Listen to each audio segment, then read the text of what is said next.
تلاوت ہاں بتاؤ. السلام علیکم پیارے حضور. وعلیکم السلام. اعوذ باللہ من الشیطان الرجیم.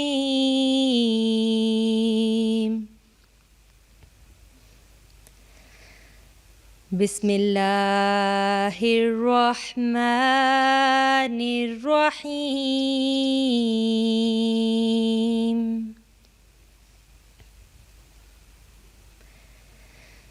تبارک الذی بیدہ الملک وہو علی کل شیء وَهُوَ عَلَى كُلِّ شَيْءٍ قَدِيرٌ.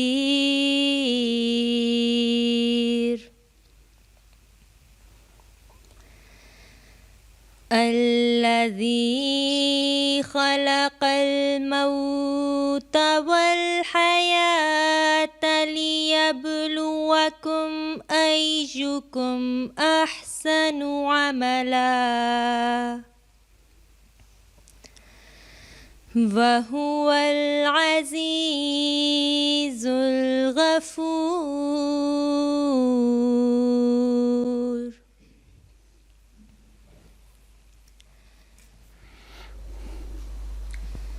الذي خلق سبع سماوات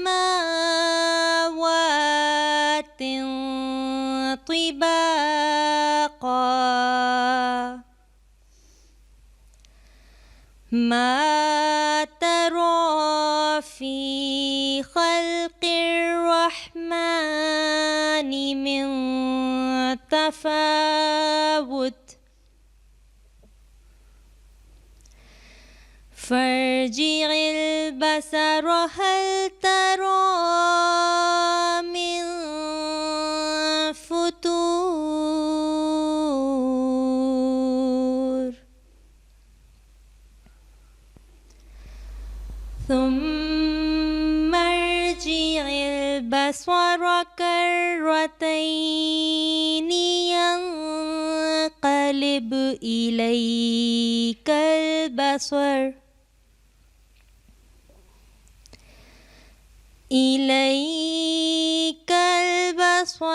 خاسئا وهو حسير.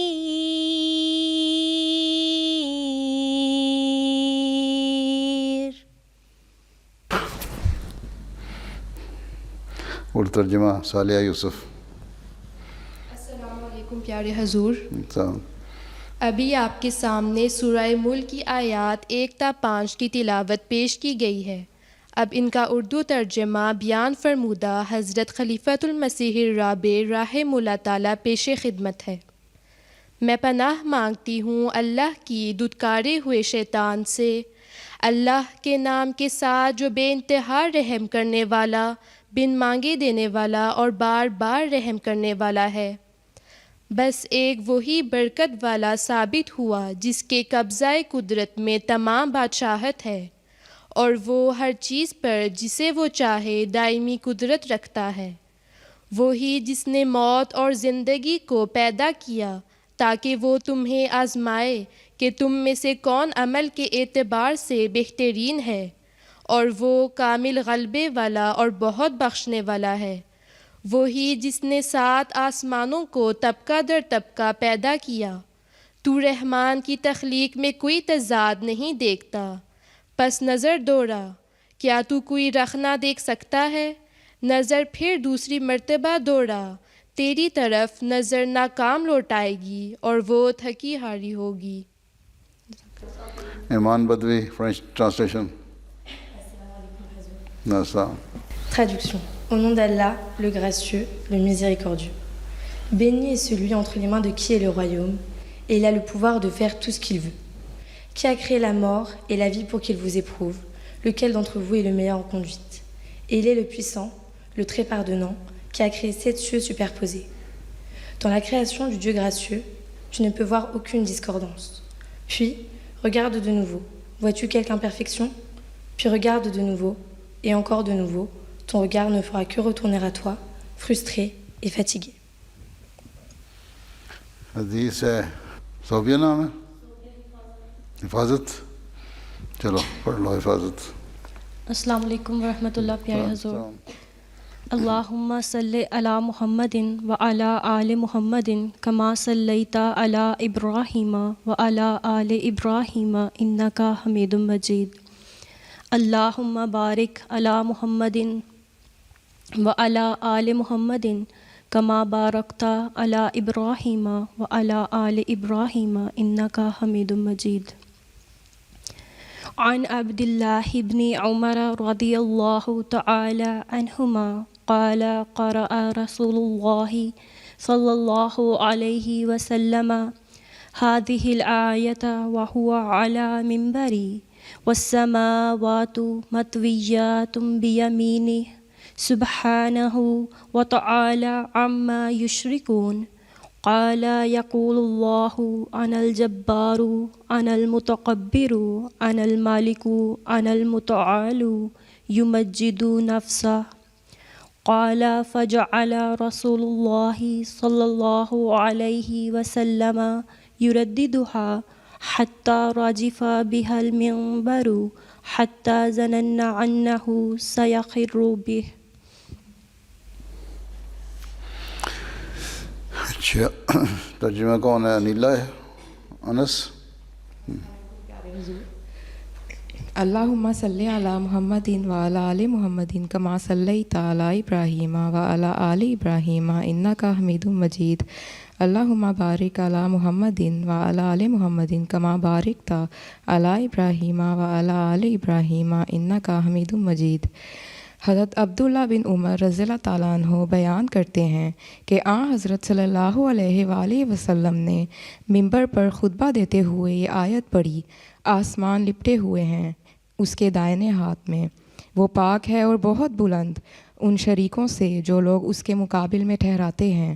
حضور صلی اللہ علیہ وآلہ وسلم نے کہا اللہ تعالیٰ فرماتا ہے میں بڑی طاقتوں والا اور نقصان کی تلافی کرنے والا ہوں، میرے لیے ہی بڑائی ہے، میں بادشاہ ہوں، میں بلند شان والا ہوں. اللہ تعالیٰ اس طرح اپنی ذات کی مجد اور بزرگی بیان کرتا ہے. حضرت صلی اللہ علیہ وآلہ وسلم ان کلمات کو بار بار بڑے زور سے دہرا رہے تھے یہاں تک کہ منبر لرزنے لگا اور ہمیں خیال ہوا کہ کہیں آپ منبر سے گر ہی نہ جائیں. جزاک اللہ. فرینچ ترجمہ عاطفہ رشید چلو. Assalamu alaikum Père Hazoul. Traduction. Au nom d'Allah le gracieux, le miséricordieux. Hazrat Abdullah bin Umar anhu raconte qu'il entendit le saint prophète Mohammed sallallahu alayhi wa sallam réciter le verset suivant lorsqu'il était sur sa chair. Les cieux sont enroulés dans sa main droite. Il est très au-dessus de ce qui lui associe. Il déclare ensuite: Allah le Tout-Puissant a dit: Je suis celui qui possède le pouvoir de réformer. Je suis conscient de ma grandeur, étant le souverain et le Très-Haut. Allah évoque ici sa grandeur. Le saint prophète sallallahu alayhi wa sallam répéta ces mots avec tant de force que sa chair se mit à chanceler et nous eûmes peur qu'elle ne s'affaissât sous lui.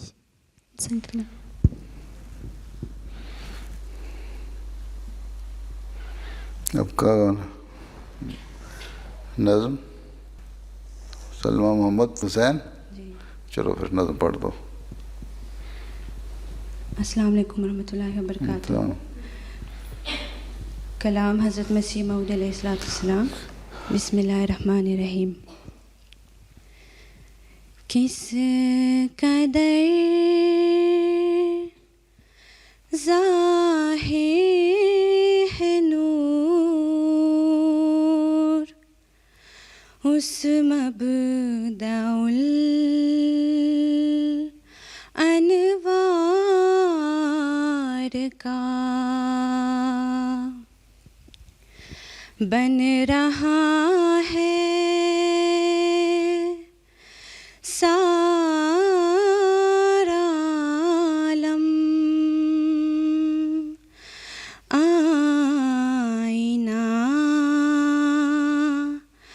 Absar کا بن رہا ہے سارا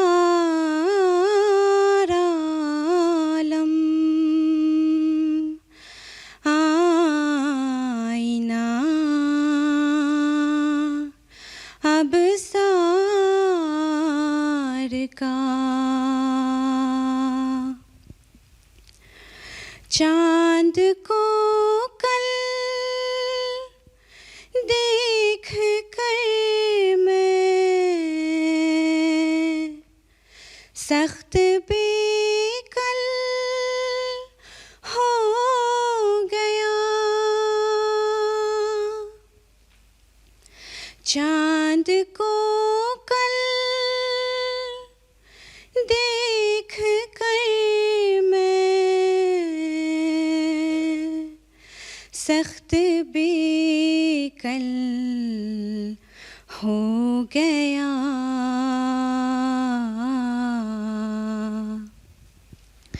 کیونکہ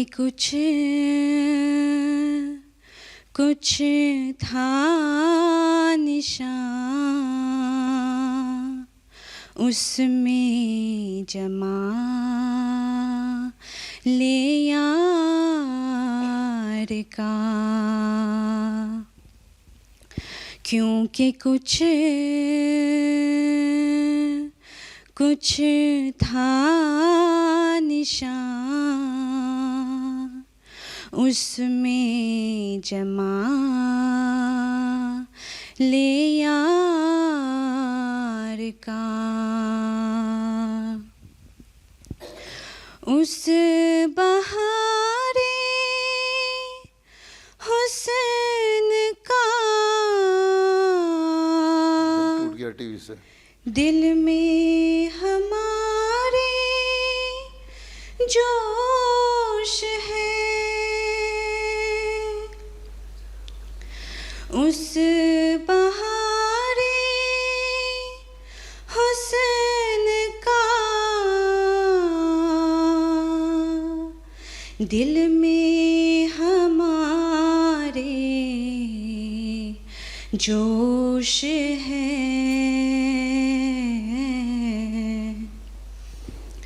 مت کرو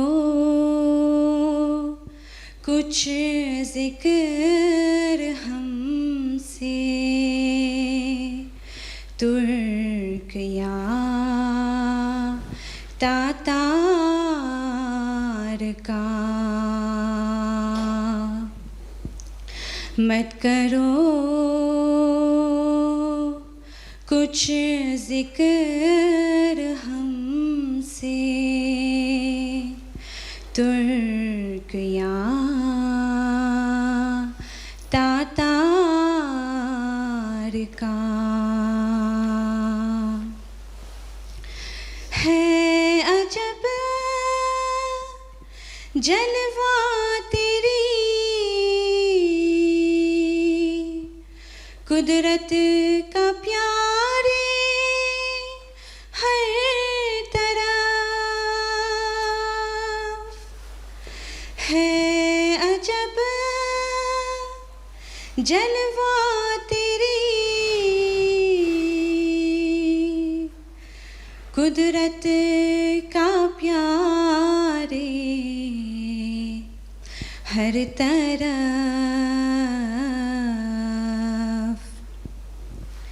جس طرف دیکھے وہی راہ ہے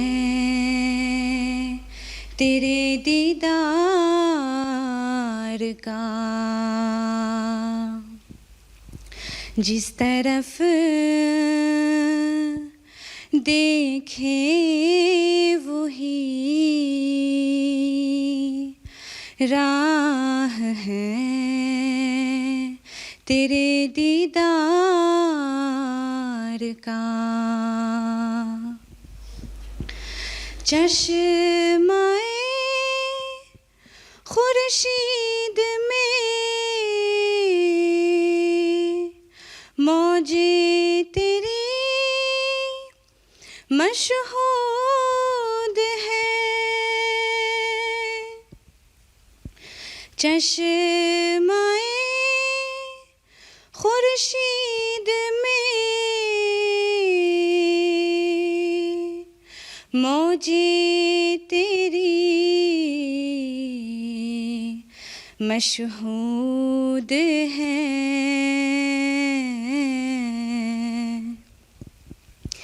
ہر ستارے میں تماشا ہے تیری چمکار کا، ہر ستارے میں تماشا ہے تیری چمکار کا، کس قدر ظاہر ہے نور اس مبدأ الانوار کا، بن رہا ہے سارا عالم آئینہ ابصار کا، آئینہ ابصار کا۔ جزاکم اللہ۔ شکریہ، جزاک اللہ۔ اب کیا ہونا ہے؟ فرینچ ترجمہ آسما کالو صاحبہ۔ Louange à Allah, Seigneur de toutes choses. Tellement est devenue manifeste cette lumière émanant de cette source des lumières, que tout l'univers s'est transformé en un miroir reflétant ton visage. Devant tant de sublime beauté, mon cœur déborde de joie. Que m'importent donc les charmes tant vantés des Turcs et des Tartares. Ô mon bien-aimé, ta puissance se manifeste partout. Où que je me tourne, ce chemin me conduit à une vision de toi. Des entrailles du soleil viennent des rayons lumineux pour témoigner de ta splendeur, et chaque étoile offre le spectacle de ton éclat. Jazakallah. اقتباس از مسیح علیہ السلام، رمیزہ نصیر۔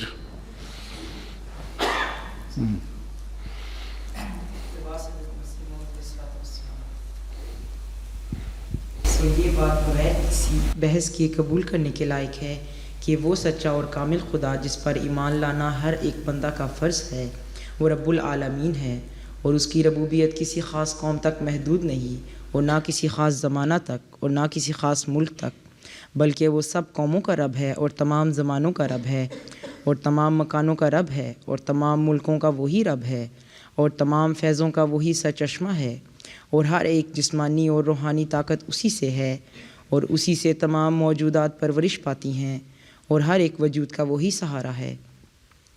خدا کا فیض عام ہے جو تمام قوموں اور تمام ملکوں اور تمام زمانوں پر محیط ہو رہا ہے۔ یہ اس لیے ہوا کہ تا کسی قوم کو شکایت کرنے کا موقع نہ ملے اور یہ نہ کہیں کہ خدا نے فلاں فلاں قوم پر احسان کیا مگر ہم پر نہ کیا، یا فلاں قوم کو اس کی طرف سے کتاب ملی تا وہ اس سے ہدایت پاویں مگر ہم کو نہ ملی، یا فلاں زمانہ میں وہ اپنی وحی اور الہام اور معجزات کے ساتھ ظاہر ہوا مگر ہمارے زمانہ میں مخفی رہا۔ پس اس نے عام فیض دکھلا کر ان تمام اعتراضات کو دفع کر دیا اور اپنے ایسے وسیع اخلاق دکھلائے کہ کسی قوم کو اپنے جسمانی اور روحانی فیضوں سے محروم نہیں رکھا اور نہ کسی زمانہ کو بے نصیب ٹھہرایا۔ پیغام صلح صفحہ 4۔ اچھا، فرینچ ترجمہ سلمانہ مبارک۔ السلام علیکم پیارے حضور۔ Extrait du Messie promis à l'islam. Point n'est-il nécessaire d'arguer donc que le vrai et parfait Dieu en qui nous devons tous croire est le maître des univers. Sa raboubia n'est point bornée à un seul peuple, à une seule époque ou un seul pays. Il est le maître de tous les peuples, de toutes les époques, de tous les lieux et de tous les pays. Il est la source même de toute bénédiction, de lui seul jaillisse toute puissance temporelle et spirituelle. Il soutient toute sa création et de lui dépend tout ce qui existe. Sa bonté est universelle et s'étend à toute nation, à tout âge. Et ainsi fut-il décrété, afin qu'aucune nation ne puisse se plaindre, que Dieu a béni les autres tout en l'excluant, qu'il a donné des livres aux autres mais pour les guider, mais pas à elle. Qu'en d'autres temps, il se manifestait par la révélation, par des signes et des miracles, mais qu'en son temps, il se tint caché. En manifestant ses faveurs universelles, Dieu a répondu à toutes ses objections. Il a montré une sollicitude si vaste en faveur de l'humanité que pas un seul pays n'a été dépourvu de ses faveurs temporelles et spirituelles, et aucune époque n'en a été exclue non plus. Le message de la réconciliation, page 16 à 17. C'est ça, Clé. اچھا presentation کس نے دینی ہے؟ کیا نام ہے؟ رغیبہ اور ادیبہ اور آگے کیا ہے؟ نائلہ. چلو شروع ہو جاؤ. السلام علیکم پیارے حضور. آج ہم جس موضوع کو بیان کریں گے وہ ہے حضرت خلیفۃ المسیح ثانی رضی اللہ تعالیٰ عنہ کا دورہ فرانس 1924. پیرس فرانس کا دارالحکومت ہے اور ملک کے شمال وسطی علاقے میں دریائے سین کے کنارے آباد ہے. 20 لاکھ سے زیادہ آبادی والا یہ شہر آبادی کے اعتبار سے فرانس کا سب سے بڑا شہر ہے. پیرس کی سب سے مشہور یادگاروں میں آئیفل ٹاور، نوتر دام، لوور میوزیم وغیرہ شامل ہیں. مشہور عمارات میں سے ایک پیرس کی جامع مسجد بھی ہے. یہ وہی مسجد ہے جس میں حضرت خلیفۃ المسیح ثانی رضی اللہ تعالیٰ عنہ اپنے دورہ یورپ کے دوران 1924 میں تشریف لے گئے. السلام علیکم پیارے حضور. اس وقت یہ مسجد بن رہی تھی؟ مکمل تو نہیں ہوئی تھی. حضرت مسیح موعود علیہ الصلوۃ والسلام نے اپنی ایک کتاب میں نزول مسیح کی بحث کرتے ہوئے لکھا ہے کہ یہ نزول مسیح کی بحث کرتے ہوئے لکھا ہے کہ یہ جو بعض حدیثوں میں ذکر آتا ہے کہ مسیح موعود دمشق کے مشرقی جانب ایک سفید مینار پر نازل ہوگا، اس سے اصل مراد تو یہی ہے کہ وہ دمشق کے مشرقی ممالک میں مضبوط اور بے عیب دلائل کے ساتھ ظاہر ہوگا، مگر ممکن ہے کہ اس کے ایک ظاہری معنی اس رنگ میں بھی پورے ہو جائیں کہ کبھی ہمیں جانے کا اتفاق ہو جائے یا ہمارے خلفاء میں سے کوئی خلیفہ دمشق کا سفر اختیار کرے. سو اللہ تعالیٰ نے آپ کی اس ضمنی تشریح کو بھی حضرت خلیفۃ المسیح ثانی رضی اللہ تعالیٰ عنہ کے ذریعہ پورا فرما دیا. آپ رضی اللہ تعالیٰ عنہ ملک شام اور دیگر ممالک سے ہوتے ہوئے فرانس بھی تشریف لائے. جماعت احمدیہ کی طرف سے فرانس میں تبلیغ اسلام کی سرگرمیوں کا براہ راست آغاز 1924 میں ہوا، جب حضرت مسلم موعود رضی اللہ تعالیٰ عنہ اپنے خدام کے ساتھ ویمبلے کانفرنس میں شرکت اور مسجد فضل لندن کا سنگ بنیاد رکھنے کے بعد 26 اکتوبر سے 31 اکتوبر 1924 تک فرانس کی دارالحکومت پیرس میں رونق افروز رہے. ویمبلے کانفرنس میں شرکت کے بعد آپ رضی اللہ تعالیٰ عنہ بذریعہ بحری جہاز مورخہ 25 اکتوبر فرانس کے شہر لو آوغ پہنچے، جہاں سے آپ بذریعہ ٹرین پیرس تشریف لے آئے. وہاں آپ رضی اللہ تعالیٰ عنہ کے استقبال کے لیے کچھ لوکل افراد اور مسجد کے امام تشریف لائے. آپ نے چودھری سر ظفر اللہ خان صاحب رضی اللہ تعالیٰ عنہ اور مولانا عبدالرحیم صاحب درد رضی اللہ تعالیٰ عنہ کے ساتھ پیرس میں ایک ہوٹل میں 6 روز قیام فرمایا. حضور انور کے ہمراہ حضرت صاحبزادہ مرزا شریف احمد صاحب رضی اللہ تعالیٰ عنہ، حضرت حافظ روشن علی صاحب رضی اللہ تعالیٰ عنہ، چودھری سر ظفر اللہ خان صاحب رضی اللہ تعالیٰ عنہ، حضرت مولوی عبدالرحیم صاحب درد رضی اللہ تعالیٰ عنہ اور 18 خدام بھی آئے تھے. مسٹر گوسٹن ڈیورنٹ جو کہ ہیور خبر رساں ایجنسی کے نمائندے تھے، انہوں نے ایک انٹرویو کے دوران پوچھا کہ آپ رضی اللہ تعالیٰ عنہ کے سفر کا مقصد کیا ہے. حضرت امیر المؤمنین رضی اللہ تعالیٰ عنہ نے فرمایا، میں اس غرض سے یورپ میں سفر کر رہا ہوں کہ یورپ کی مذہبی حالت کو اپنی آنکھ سے دیکھ کر صحیح اندازہ کروں، جس سے مجھ کو ان ممالک میں اشاعت اسلام کے لیے ایک مستقل اسکیم تیار کرنے میں مدد ملے۔ اور میرا یہ مقصد ہے کہ چونکہ میں دنیا میں صلح کا جھنڈا بلند کرنا چاہتا ہوں، میں دیکھوں کہ مشرق اور مغرب کو کون سے امور ملا سکتے ہیں۔ اسی طرح الجیریا کے ممتاز مسلم لیڈر سید محمد سماوی ممبر سپریم کونسل سے بھی آپ کی 27 اکتوبر کو ملاقات ہوئی اور فرمایا، مغربی ممالک میں جانے سے میرا مدعا یہ ہے کہ ان ممالک کی مذہبی حالت کا معائنہ کر کے اشاعت اسلام کے لیے ایک اسکیم تجویز کروں۔ جہاں تک فرانس کا تعلق تھا، حضور رضی اللہ تعالیٰ عنہ نے اس مقصد کی تکمیل کے لیے 26 اکتوبر 1924 کو ایک مجلس مشاورت منعقد فرمائی اور فیصلہ فرمایا کہ پیرس کے صحافیوں، مشرقی دنیا پر لکھنے والے مصنفوں، سیاسی لیڈروں اور غیر ملکی سفیروں کو پیغام اسلام پہنچانے کے لیے 3 پارٹیاں سرگرم عمل ہو جائیں۔ حضرت مسلم موعود رضی اللہ تعالیٰ عنہ نے قیام پیرس کے دوران تمہاری بالکل نہیں آتی۔ حضرت مسلم موعود رضی اللہ تعالیٰ عنہ نے قیام پیرس کے دوران mister Gaston Durant, Prince of Wales کے ایک رجمنٹ کے کپتان، Paris British minister Lord Crewe اور ایڈیٹر لو جورنال کو شرف ملاقات بخشا۔ وزیر اعظم فرانس موسیو پونکیئر سے بھی ملاقات کا پروگرام تھا، مگر انہیں فوری طور پر پیرس سے باہر صدر مملکت کے پاس حاضر ہونا پڑا، جس وجہ سے یہ پروگرام ملتوی ہو گیا۔ ان کی طرف سے معذرت کا خط موصول ہوا۔ حکومت فرانس ان دنوں ایک عالی شان اور خوشنما مسجد تعمیر کرا رہی تھی۔ فرانس میں مسجد کی تعمیر ہونا اور وہ بھی حکومت کی مدد سے اپنے آپ میں اہمیت کا حامل ہے، کیونکہ فرانس ایک سیکولر ملک ہے۔ اس اجازت کی وجہ یہ ہے کہ 1916 میں جنگ ویگدا میں 50,000 مسلمان اور پہلی جنگ عظیم میں فرانس کی مدد کرتے ہوئے 1,00,000 مسلمان شہید ہوا، جن کا تعلق زیادہ تر شمالی افریقہ کے ممالک مراکش، تیونس اور الجزائر سے تھا۔ اس وقت یہ ممالک فرانس کے زیر تسلط تھے، چنانچہ اس کی تعمیر 1922 میں شروع ہوئی اور 15 جولائی 1926 کو اس کا افتتاح ہوا۔ حضور رضی اللہ تعالیٰ عنہ ماہ خدام 29 اکتوبر 1924 کو 2:30 بجے اس شاندار مسجد میں تشریف لے گئے۔ مسجد مراکشی طرز پر تعمیر کی جا رہی تھی۔ مسجد کے محراب میں حضور رضی اللہ تعالیٰ عنہ نے کھڑے ہو کر اپنی جماعت کے ساتھ ایک لمبی دعا کی، بلکہ آپ رضی اللہ تعالیٰ عنہ سب سے پہلے شخص تھے جس نے یہاں دعا کی اور فرمایا، میں نے تو یہی دعا کی ہے کہ یا اللہ یہ مسجد ہم کو ملے اور ہم اس کو تیرے دین کے اشاعت کا ذریعہ بنانے کی توفیق پائیں۔ اس کے ساتھ ساتھ فرانس کے مشہور اخبارات، جن میں بعض ہفتہ وار بھی تھیں، جنہوں نے پیارے حضور کے پیرس کے دورے کو مکمل کوریج دی۔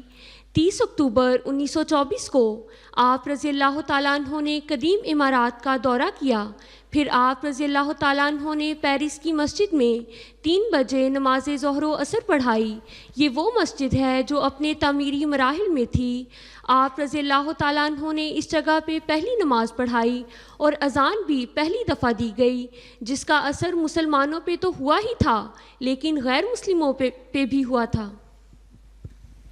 ایک اخبار نے خبر دی کہ پیرس میں ایک شہزادہ آیا اور وہ شہزادے جماعت احمدیہ کے امام حضرت خلیفۃ المسیح ثانی رضی اللہ تعالیٰ عنہ تھے۔ پیارے حضور، امید کا جو بیج حضرت خلیفۃ المسیح ثانی رضی اللہ تعالیٰ عنہ نے پیرس میں بویا تھا، وہ محض اللہ تعالیٰ کے فضل سے اب فرانس میں پھیل رہا ہے۔ ہم سب اللہ تعالیٰ سے دعا گو ہیں کہ وہ جماعت احمدیہ کو مزید ترقیات سے نوازے اور ہمیں توفیق دے کہ ہم اپنا وقف کا مقصد پورا کرتے ہوئے اسلام کا پیغام پوری دنیا میں پھیلائیں۔ آمین ثم آمین۔ اچھا، تو تیسری جو عورت ہے نائلہ، وہ نہیں بولی؟ میں نائلہ ہوں۔ ہاں، میں نائلہ ہوں۔ تم نائلہ ہو؟ تو ادیبہ کون ہے؟ ادیبہ ادھر ہے۔ وہ نہیں بولی؟ ادیبہ کو وہ دیا تھا کہ وہ جو ہے سلائیڈز ہے وہ کرے گی، پھر انہوں نے چلائی نہیں، دکھائی نہیں۔ مجھے تو کوئی نظر نہیں آئی، کیوں نہیں دکھائی؟ ہاں کیا؟ باہر سے کہاں چلا رہے ہیں؟ یہاں تو نہیں آ رہی. اس پہ آ رہی تھیں؟ آئی تھیں؟ اچھا، بیچاری کو بھی بٹھائی رکھا. چلو خیر سے تمہارا کام آسان کر دیا باہر والوں نے.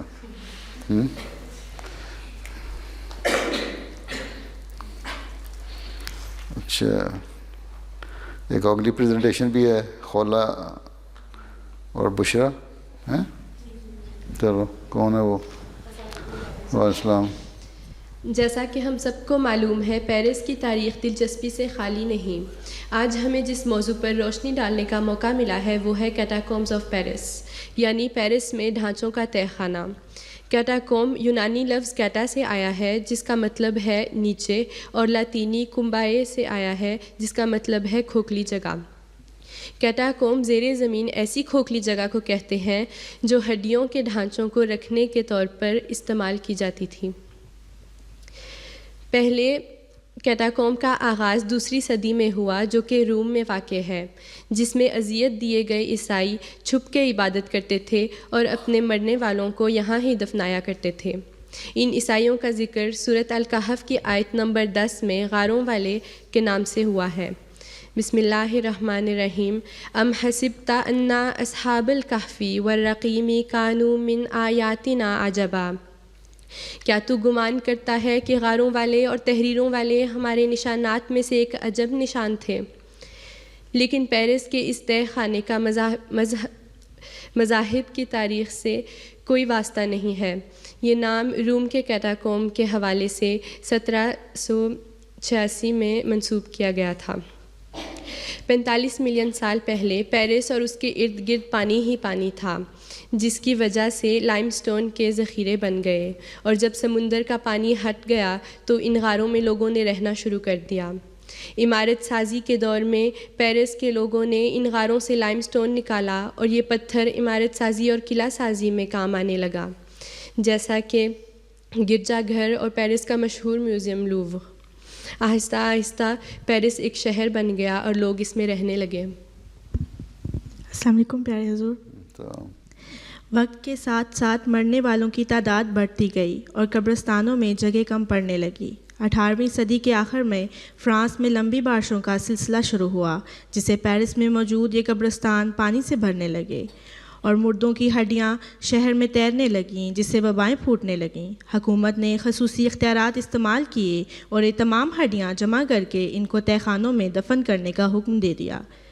یوں 1786 میں قبروں کا تہہ خانہ بنانے کا سلسلہ شروع ہوا، یعنی پیرس کی ہر قبرستان سے ڈھانچے نکال کر اس تہہ خانے میں منتقل کر دیے گئے. 20ویں صدی کے شروع میں اس تہہ خانے کو سیاحوں کے لیے کھول دیا گیا. مقامی گائیڈ لوگوں کو اس تہہ خانے میں لے کر جاتے اور انہیں ہڈیوں کے ڈھیر دکھاتے. یہ تہہ خانہ 200 کلومیٹر طویل ہے. اس کا صرف 2 کلومیٹر لمبا حصہ سیاحوں کے لیے کھولا گیا ہے. وہاں 131 سیڑھیاں اتر کر تہہ خانے میں داخل ہوتے ہیں اور پھر اس جگہ پہنچتے ہیں جہاں ہر طرف ہڈیوں اور کھوپڑیوں کے ڈھیر ترتیب سے رکھے ہوئے ہیں. اس کی دیواریں ہڈیوں سے بنی ہوئی ہیں اور اس کا درجہ حرارت 14 ڈگری ہے. اس میں تقریباً 6 ملین پیرس کے رہنے والوں کے ڈھانچے موجود ہیں. اس سے باہر نکلنے کے لیے 112 سیڑھیاں چڑھی جاتی ہیں. اس تہہ خانے میں فرینچ میں ایک شعر لکھا ہوا ہے جس سے انسان کی زندگی کی حقیقت معلوم ہوتی ہے. اس میں لکھا ہے، سب پیدا ہوتے ہیں، رہتے ہیں، گزر جاتے ہیں، اپنی قسمت جانے بغیر. جیسے سمندر کی لہروں کو پانی بہا لے جاتا ہے، پتوں کو ہوائیں اڑا لے جاتی ہیں، پھر ایک دن انسان کی زندگی ختم ہو جاتی ہے. جزاک اللہ. کبھی دیکھا تم لوگوں نے؟ وہ کس نے دیکھا؟ اچھا، دونوں ریسرچ کرنے گئی تھی اس لیے دیکھ لیا. پھر کیسی تھیں ہڈیاں؟ بڑی بڑی تھیں؟ ڈھانچے نظر آتے ہیں انسانوں کے یا جانوروں کے ڈھانچے ہیں؟ انسانوں کے تھے. کتنی دور ہے یہاں سے؟ یہاں سے کتنی دور ہے وہ جگہ؟ آدھا گھنٹہ دور. ہاں، آدھا گھنٹہ تقریباً. اچھا، کس طرف ہے؟ پیرس میں. پیرس میں؟ جی. اندر شہر کے؟ جی، پیرس کا پورا نچلا حصہ. ہاں، پیرس کے نیچے ساری پیچھے نیچے تہہ خانہ ہی ہے. جی. اوپر گھر بنے ہوئے، نیچے تہہ خانہ ہے. جی. اچھا مردوں کے اوپر آبادی کی ہوئی ہے جی. چلو اچھا اب تم کیا کرنا, تم نے ترانہ پڑھ لو, ابھی تم لوگوں کو وقت تھوڑا ہے, پھر کہو کہ ترانہ نہیں پڑھنے, وقت نہیں ملا. السلام.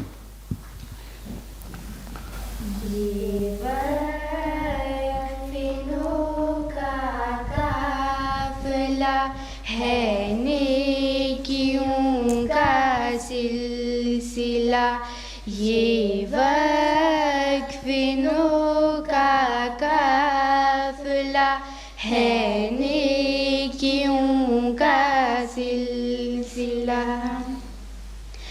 ایک خواب کی تعبیر ہے,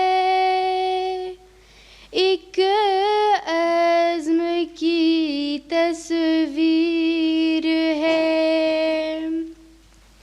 چاہت کی جو تحریر ہے, دنیا کی یہ تقدیر ہے. چاہت کی جو تحریر ہے, دنیا کی یہ تقدیر ہے. یہ وقف نو کا قافلہ ہے نیکیوں کا سلسلہ. یہ وقف نو کا قافلہ ہے نیکیوں کا سلسلہ. قدرت کا کیا انداز ہے, ابلیسیت کے دور میں رحمت کی یہ آواز ہے, برکات کا آغاز ہے. رحمت کی یہ آواز ہے, برکات کا آغاز ہے. یہ وقف نو کا قافلہ ہے نیکیوں کا سلسلہ. یہ وقف نو کا قافلہ ہے نیکیوں کا سلسلہ. چلو اگلا French.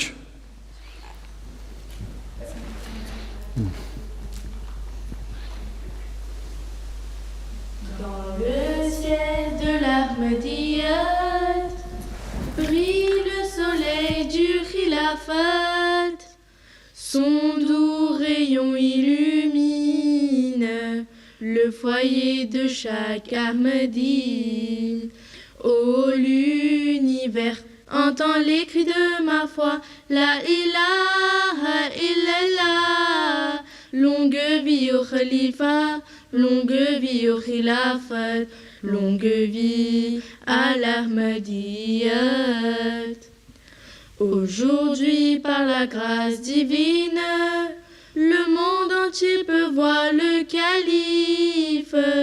Les yeux sont éblouis par son éclat, les cœurs vibrent au son de sa voix. Ô l'univers, entends les cris de ma foi, la ilaha illallah. Longue vie au khalifa, longue vie au khilafat, longue vie à l'Ahmadiyyat. Sa vision nous aide à découvrir les illusions de ce monde éphémère. Ces grandes paroles nous servent de guide sur le chemin menant à notre maître.